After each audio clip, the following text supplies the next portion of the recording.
안녕하세요. 디퍼런스 상담학 박사 최영서입니다. 지난 시간에 제 소개와 디퍼런스에 대해서 간단하게 말씀을 드렸는데요. 오늘은 제가 공부했던 디퍼런스 상담에 대해서 조금 더 말씀을 드릴게요. 디퍼런스란 사람이 타고난 특성을 말하거든요. 근데 그걸 알기 위해서는 몇 가지 검사를 합니다. 여러분 기질이나 성격 많이 들어보셨잖아요. 그래서 여기는 4가지 기질, 그리고 8가지 성격 요소, 7가지 동인, 그래서 총 19가지의 성격적인 요인에 대해서 검사를 하고 그 결과에 따라서 해석해주고 상담하는 개별 맞춤 상담을 디퍼런스 상담이라고 하는데요. 그 검사할 때는 이렇게 3가지 도구가 쓰입니다. 그래서 디퍼런스 진단검사 책이 있고요. 그 다음에 응답하는 응답지, 검사지, 이렇게 3가지가 한 세트로 되어 있어요. 그래서 이 디퍼런스 진단검사 DAS라고 하거든요. 이걸 통해서 여러분의 디퍼런스, 본인의 디퍼런스가 어떤 건지 알게 됩니다. 이걸 연구하기 위해서 제가 했던 논문은 저는 캘리포니아 디퍼런스 유니버시티라는 데서 디퍼런스 상담학을 공부했어요.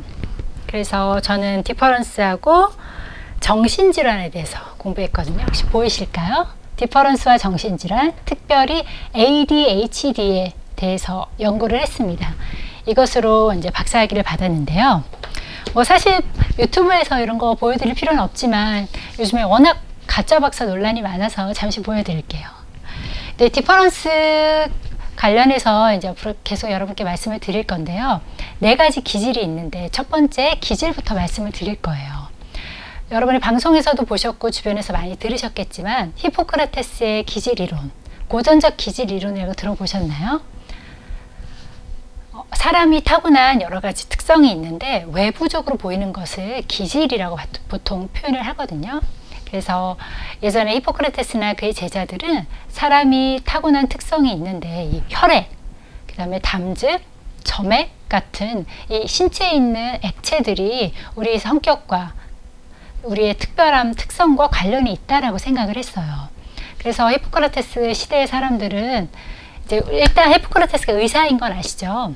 히포크라테스 선서 뭐 이런 거 하니까 그 히포크라테스는 의사이기 때문에 생리학적인 면에서 사람을 접근을 해서 연구를 했거든요. 그래서 피가 많은 사람을 다혈이라고 생각을 했고 또 담즙이 많은 사람, 특별히 그래서 황담즙, 일반적으로 황담즙이 많은 사람을 담즙질, 끈적끈적한 액체인 점액이 많은 사람을 점액질, 그 다른 하나를 흑담즙이라고 해서 점액도 일반적인 황담즙이 있고 좀 거무스름한 흑담즙이 있거든요.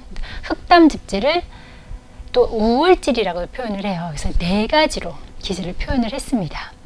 이거에 대해서 하나씩 말씀을 좀 드릴 건데요. 사실 이거는 타고난 사람의 뭐 체액의 특성이라기보다는 그런 체액의 특성을 가진 사람들은 이러이러한 특성을 가질 것이다 라고 생각했어요. 그 생각, 관념적인 결과로서 기질이론이 나온 건데 후대에 많은 학자들이 더 많이 연구해서 더 깊이 있게 연구가 되었지만 일반적으로 기질하면 히포크라테스의 기질이론을 가장 많이 생각을 합니다. 그래서 저는 4가지 생리학적인 요인에 의한 특성은 기질, 이걸 4가지가 있고요. 그 다음에 성격이라고 생각하시면 여러분이 여러 가지 검사를 해보신 분도 계실 텐데 한국에서는 MBTI, 뭐 애니어그램, 또 뭐 빅5도 있고 뭐 도형 이론도 있고 많은 걸 해보셨을 거예요. 요즘에 직장이나 아니면 대학 동아리 뭐 여러 곳에서 활용을 하고 있는데요. 애니어그램 같은 경우는 애니어라는 게 9, 9라는 뜻이고 그램이 그라모스, 점선 도형이라고 하거든요. 그래서 애니어그램은 9개의 점이 있는 도형이라서 사람의 특성을 9가지로 분류를 했어요. 그리고 MBTI 같은 경우는 하나의 이론이 아니라 이것도 진단검사 도구인데 칼 구스타프 융이라는 심리학자, 세계 3대 심리학자 중에 하나라고 알려져 있죠. 그 칼 융이 인간의 특성에 대해서 많이 연구를 하다가 성격 유형이라는 걸 생각을 해서 성격 유형론이 있었거든요. 거기서 보면 외향형, 내향형, 지금 그런 단어 굉장히 많이 쓰죠. 그러나 그전에는 그런 단어가 없었는데 칼 융이 만들어낸 단어예요. 그래서 새로운 용어를 쓰게 됐는데 외향형, 내향형 뿐만 아니라 이거는 에너지의 방향을 나타내는 거거든요. 근데 에너지의 방향뿐 아니라 사람은 정보를 받아들임에 있어서도 좀 다르다라는 거를 구별해내기 시작했어요. 그래서 정보를 받아들일 때 감각적으로 받아들이는지 아니면 직관적으로 받아들이는지에 따라 또 감각형과 직관형이 나뉩니다. 그리고 받아들인 정보를 가지고 판단할 때 이것이 어떻게 판단하게 되는지, 좀 더 이성적이고 논리적이고 냉철하게 판단하는 걸 좋아하는 사람과 감성적이고 관계 중심적으로 판단하기 좋아하는 사람이 있어요. 그래서 이거에 따라서 사고형 혹은 감정형이라고 그동안 불렀었는데요. 조금 더 정확하게 말을 하자면 감정형이라기보다는 관계 중심형이거든요.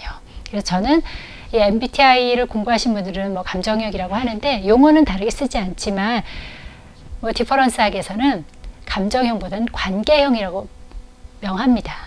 그리고 이 모든 걸 종합해서 사람의 라이프 스타일, 생활 태도 이런 걸 결정할 때 빠르게 판단하고 조직적이고 계획적이고 좀 체계적으로 생활하기를 좋아하는 사람과 조금 더 즉흥적이고 그때그때 느껴지는 대로, 인식되는 대로 굉장히 상황을 빨리빨리 적응해서 나타내는 적응형의 사람이 있어요.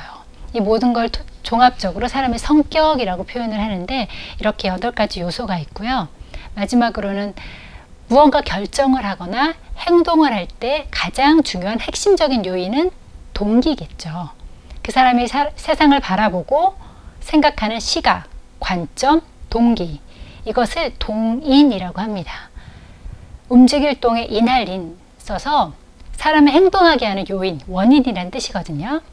그래서 7가지 동의까지 합쳐서 모두 19가지의 요소가 있어요. 이 모든 것의 조화, 역동을 디퍼런스라고 합니다.